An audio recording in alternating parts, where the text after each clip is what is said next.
Bom dia, prezados ouvintes.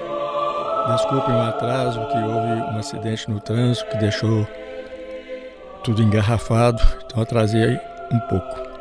Vamos começar com uma oração de modo especial. Vamos renovar aquela consagração do Brasil à Nossa Senhora da Conceição Aparecida, que já tivemos a oportunidade de rezar aqui várias vezes e que é muito adequada para o momento em que estamos vivendo em nossa pátria. Ó Maria Imaculada, Senhora da Conceição Aparecida, a que tendes prostrado diante da vossa milagrosa imagem, o Brasil que vem de novo consagrar-se à vossa maternal proteção.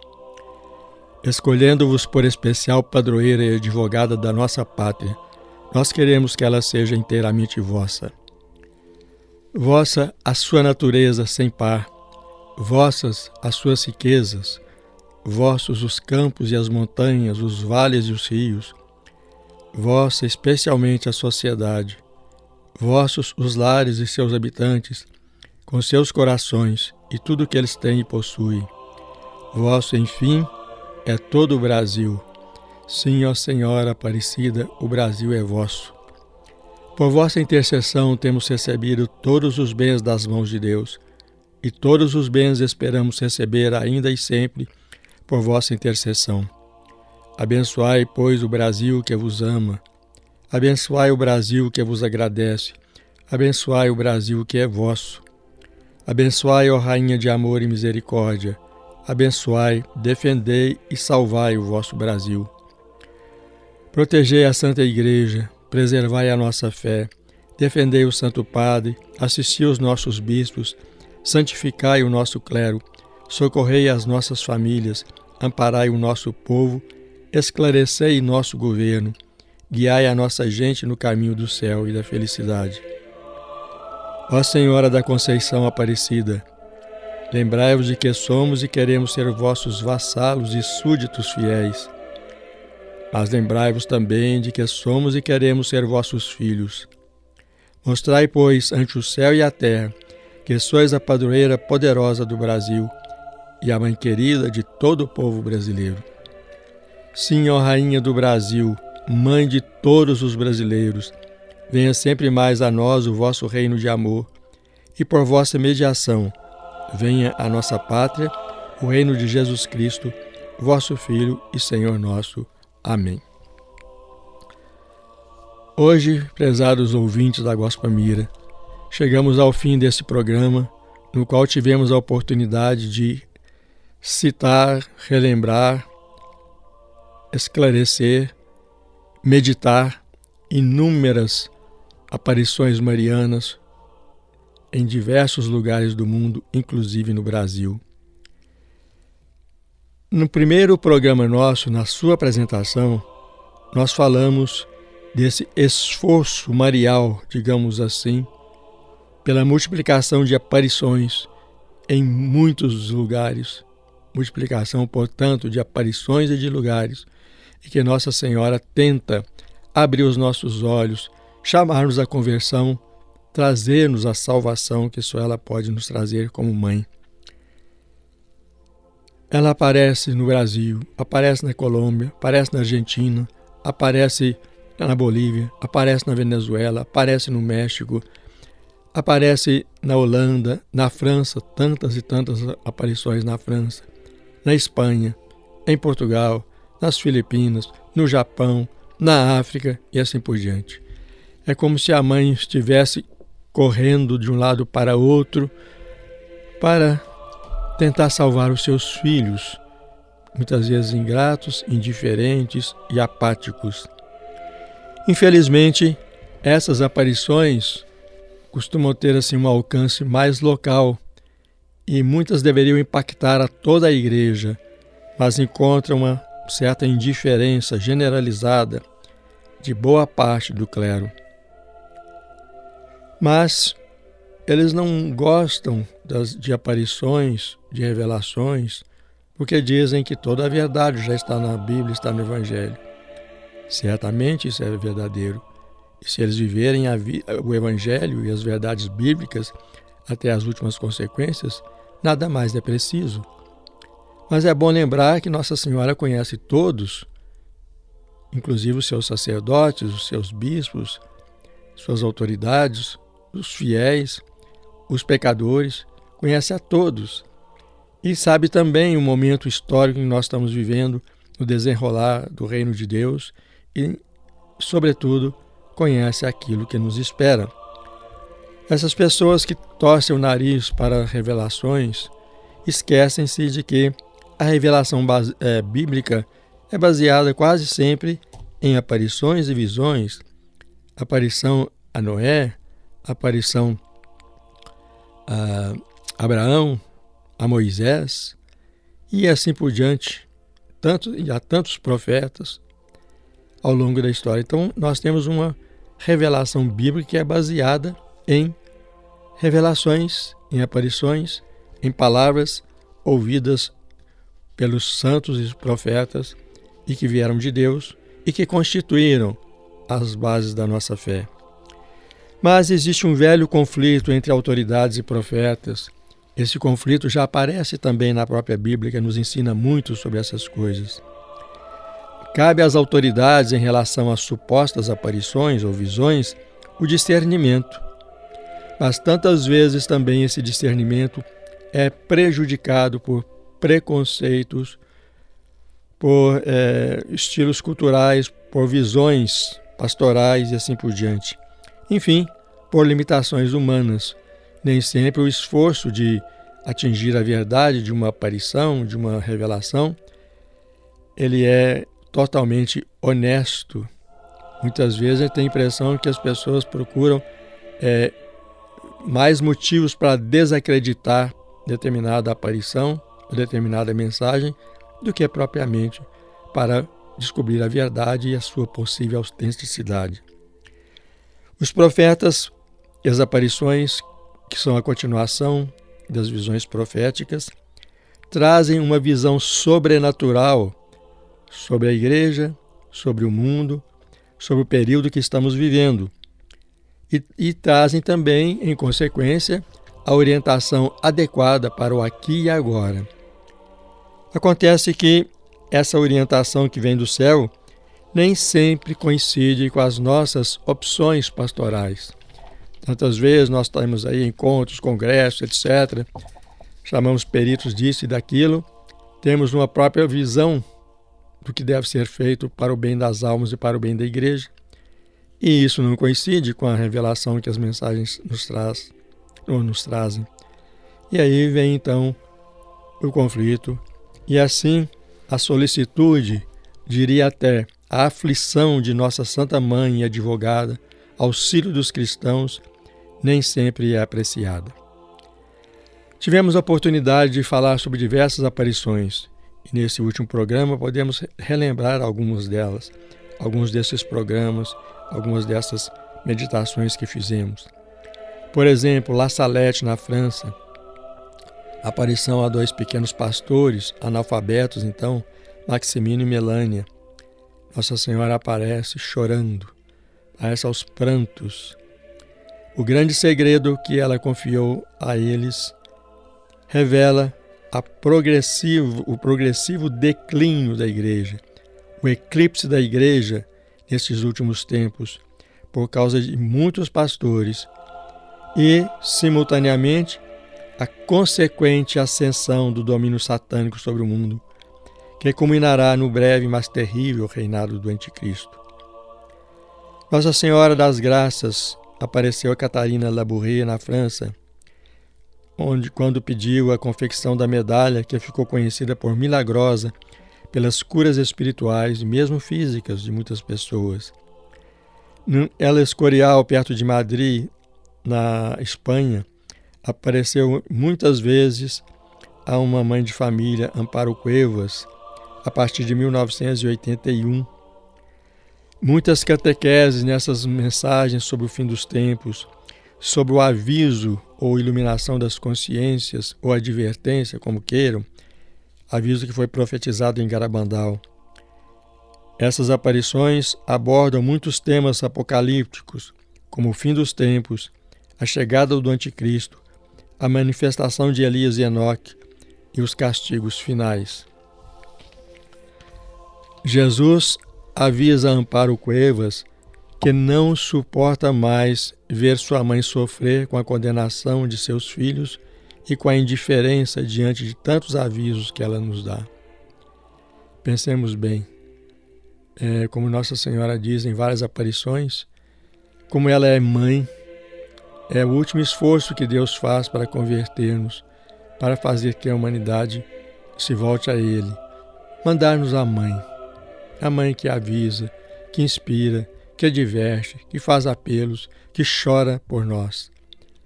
Então, depois disso tudo, se a resposta não é suficiente, Jesus avisa que não suporta mais ver sua mãe sofrer com a condenação de seus filhos que ela quer salvar.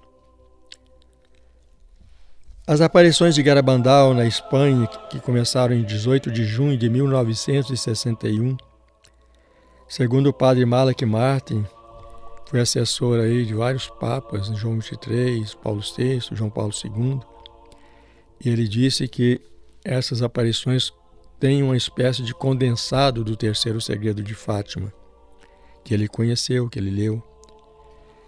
Podemos resumir a grande mensagem de Garabandal a várias crianças, na época, em 3 itens: o aviso ou iluminação das consciências. Digamos assim, será o último esforço que Deus vai fazer para nos levar a Ele, para nos converter. Essa iluminação das consciências, como tivemos ocasião de explicar em programas anteriores, vai consistir em que nós estaremos na mesma situação em que nos encontramos quando estamos morrendo, quando morremos. Estaremos vendo a nossa vida, vendo a nós próprios com a luz de Deus, com a luz da verdade, com a luz puríssima que não pode enganar nem nos enganar. Imaginem o choque que todos vão ter quando virem a sua própria alma como ela é vista por Deus. E quando compreenderem o que fizeram, o que andaram fazendo de suas vidas. Diz a Conchita, a principal vidente lá de Garabandal, que o aviso é tão severo e fará sofrer tanto que ela diria que se não houvesse o castigo, esse já seria um castigo para muita gente. Mas o objetivo é salvar. As pessoas, vendo os seus próprios pecados, deverão ter um arrependimento profundo deles e se voltar para Deus. Pelo menos é a intenção de Jesus, a intenção de Deus, proporcionando-nos essa última tentativa de nos salvar. Ainda mais, para confirmar essas coisas, um grande e portentoso milagre está prometido para Garabandal, para confirmar essas mensagens e para também nos advertir da possibilidade de um desastre final, um castigo, se não houver uma conversão generalizada. Relembramos também as aparições de Fátima e que Nossa Senhora fez aquele portentoso milagre assistido diretamente por mais de 70 mil pessoas, entre ateus, agnósticos, crentes, protestantes, católicos, indiferentes, etc, etc, etc. E também foi visto nas redondezas, não só aqui naquele local. Nossa Senhora, nessas aparições, mostrou aos 3 pastorinhos uma imagem do inferno. Há tanta gente, mesmo no clero, que hoje nega a existência do inferno, como se fosse uma vingança de Deus, quando nós sabemos pela fé, pela doutrina cristã, que o inferno é uma opção pessoal, porque a pessoa, no momento da morte, tendo se identificado às vezes tanto com o mal, que, como Satanás fez, rejeita o perdão de Deus, quer se separar de Deus, quer ficar longe dele, porque diabolicamente o odeia. Então é uma decisão pessoal. Deus não condena ninguém nesse sentido de que ele impõe uma condenação para um pecador. Ele mostra ao pecador o que ele é, e o pecador tem a última chance de dizer perdão ou dizer não quero saber do Senhor e sair da presença de Deus. Nesta visão do inferno, já ouvi alguns padres falar, não, deve ter visto alguma ilustração nos livrinhos de piedade sobre o inferno, chamas do inferno, E aí confundiu isso com a mensagem de Nossa Senhora. Basta ler a narração que a Lúcia faz de toda a cena, do que aconteceu com ela e com os meninos, para ver que isso não é absolutamente verdade.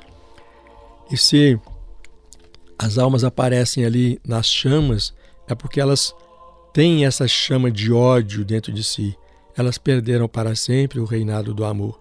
Então é um ódio inextinguível. Esse ódio queima.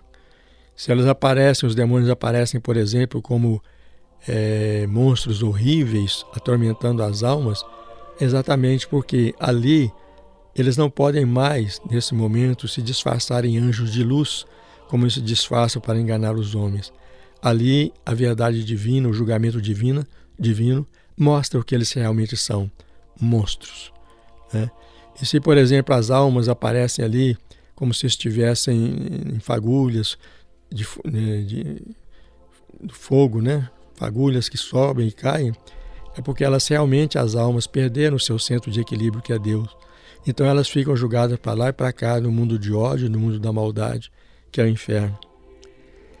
Ela pediu a consagração do mundo ao seu Imaculado Coração, especialmente a consagração da Rússia, para evitar que os erros da Rússia se espalhassem pelo mundo. A consagração não foi feita em tempo oportuno. Então, aconteceu tudo o que ele havia previsto. Fátima se legitima simplesmente porque nós podemos observar a história depois das aparições e podemos verificar que tudo que foi anunciado ali se cumpriu. É dado histórico, não há como negar. Isso, então, legitima a aparição e mostra que ela é realmente verdadeira. E sim, ela anuncia o fim da guerra e o início de outra pior, a Segunda Guerra Mundial. E, como sempre, Nossa Senhora avisa o perigo, avisa o risco e nos dá os meios para evitar. Desprezamos os meios, caímos de cheio nas consequências. Falamos também das aparições da Bernadette Soubirous em Lourdes, na França. Enquanto as aparições de Fátima têm um contexto do fogo, do sol, as aparições de Lourdes nos lembram a água, a purificação, a água do batismo, a água que cura as almas e que cura também os corpos, com tantos milagres já reconhecidos cientificamente, inclusive em Lourdes. Lourdes, pela sequência das aparições, tem grande relação com a ação do profeta Elias. Então, se nós observarmos a simbologia usada nas aparições e a sequência das aparições, a gente vê que elas anunciam a chegada do profeta Elias, os tempos de Elias, ou seja, os tempos do Anticristo. E ali, em Lourdes, ela reafirmou a verdade de fé que há poucos anos antes tinha sido proclamada pelo bem-aventurado Papa Pio IX. Eu sou a Imaculada Conceição, diz ela. Também tivemos a ocasião de relembrar as aparições de Akita no Japão, que ocorreram em 1973, sobretudo, a irmã Agnes Sasagawa, onde uma estátua de Maria, de Nossa Senhora de todos os povos, aquela que apareceu na Holanda, né, chora sangue. É uma mensagem séria e dolorosa, que, segundo o padre Malak Martin, aquele que conheceu o segredo de Fátima, contém uma parte desse segredo que não foi até hoje revelada. Avisa sobre a grande divisão que se dará na Igreja, sobretudo no clero. Padres, bispos, cardeais, depois do Concílio Vaticano II, essa divisão que já estava latente vai explodir entre os chamados progressistas, modernistas, racionalistas, etc., que querem uma adaptação ao mundo de hoje, e os tradicionalistas que querem guardar o depósito sagrado da fé. Então, ela diz que haverá essa grande divisão no clero. Aconteceu? Sim, aconteceu. O altar e a igreja serão saqueados. Nós estamos vendo isso acontecer debaixo dos nossos olhos. Aqui no Brasil mesmo, quantas igrejas foram queimadas, imagens destruídas. Isso está acontecendo em grande intensidade na Europa, por exemplo, muitas igrejas queimadas. Aconteceu no Chile. Então, o altar e a igreja serão saqueados. Ela avisou, a coisa está acontecendo debaixo dos nossos olhos. Por causa disso, Nossa Senhora pede a vidente a todos os fiéis que rezem muito por essas autoridades nossas, pelo clero, pelos sacerdotes, padres, bispos, cardeais. No dia 13 de outubro de 1973, aniversário da última aparição de Fátima, Nossa Senhora deixou uma mensagem cujos trechos principais eu vou lembrar agora. Se os homens não se converterem, o Pai fará cair sobre toda a humanidade um grande castigo, muito mais grave que o do dilúvio. As únicas armas que restarão, então, serão o rosário e o sinal da cruz.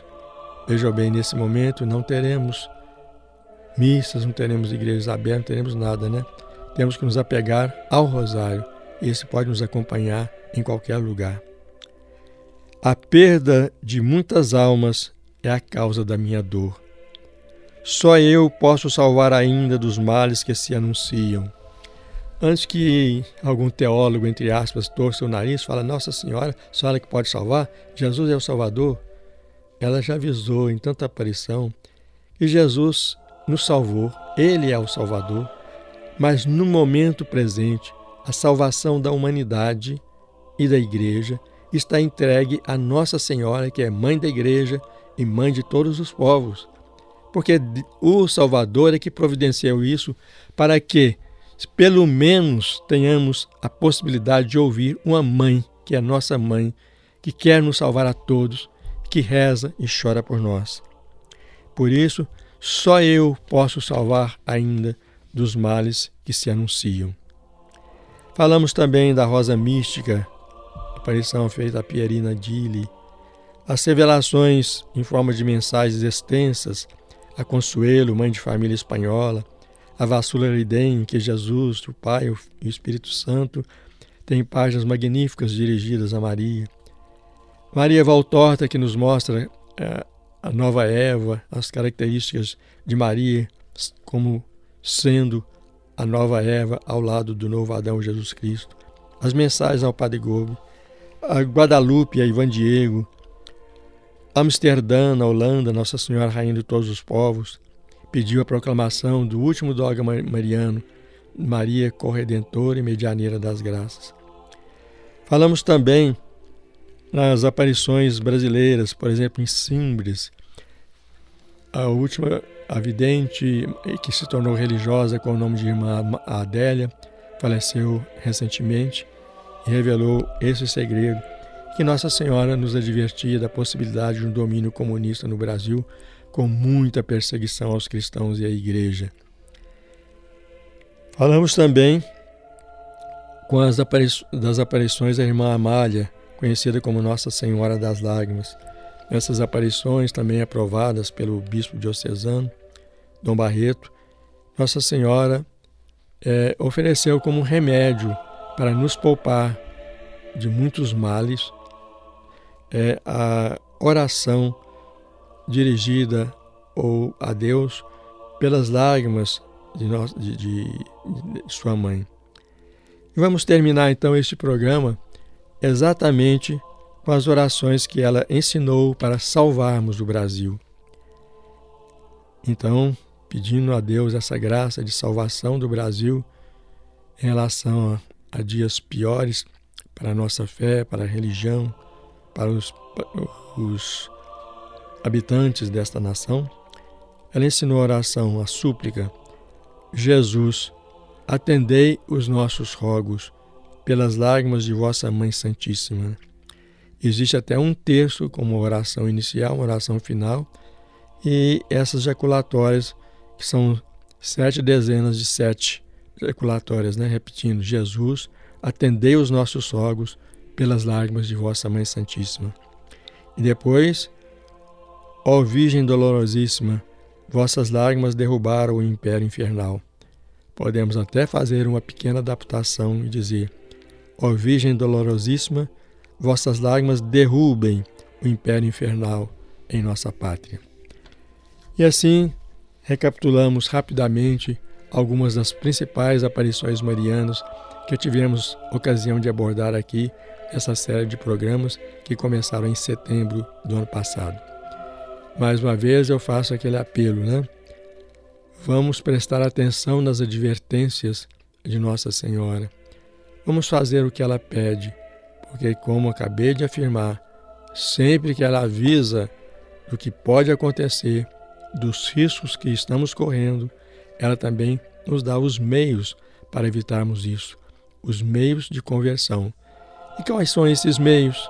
Além de uma ou outra oração especial para determinada circunstância que ela dá num país ou no outro, esses meios são sempre os mesmos. Uma vida sacramental intensa, muita oração. E entre essas orações, o Rosário, o Santo Rosário, no qual nós temos a oportunidade de meditar um resumo dos principais mistérios de nossa fé, ao mesmo tempo que invocamos a proteção da Santa Mãe de Deus. Santa Maria, Mãe de Deus e nossa Mãe, rogai por nós, pobres pecadores, agora e na hora da nossa morte. Amém. Amém. Em nome da comunidade Gospel Mira, dos nossos ouvintes e também do Padre, eu te agradeço por essa série de programas que nos fez aprender muito, viu, professor? Esperamos te encontrar em breve, se Deus quiser.